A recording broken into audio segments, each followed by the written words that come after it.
Olá, bom dia. Vamos a mais um fato no canal Histórias e Fatos que a Vida Conta. A história de hoje se passou com minha bisavó, lá dos anos 30, no interior de Minas, na fazenda, e na cidade pequena onde ela morava, Bocaina de Minas. Sabe-se que a religião católica era que predominava naquela época, e as pessoas tinham muita fé em Deus e nos santos também da Igreja Católica. E nas datas comemorativas eles faziam procissões, terços, depositavam ali a sua fé naquilo que eles acreditavam. E o que se passava é que nas noites de São João, eles, na cidade pequena, nas fazendas, eles faziam as fogueiras, né? E algumas dessas fogueiras eles faziam ali uma fogueira santa. E elas iam queimando e eles iam rezando, os que tinham fé e que estavam ali para rezar, e os que iam para se divertir, estavam ali se divertindo.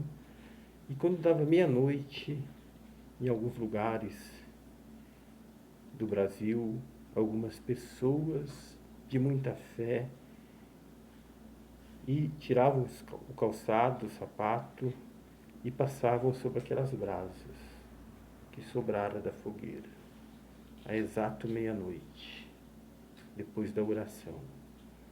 Era um desafio para os católicos, cristãos, que tinham fé, e só eles tinham coragem de passar.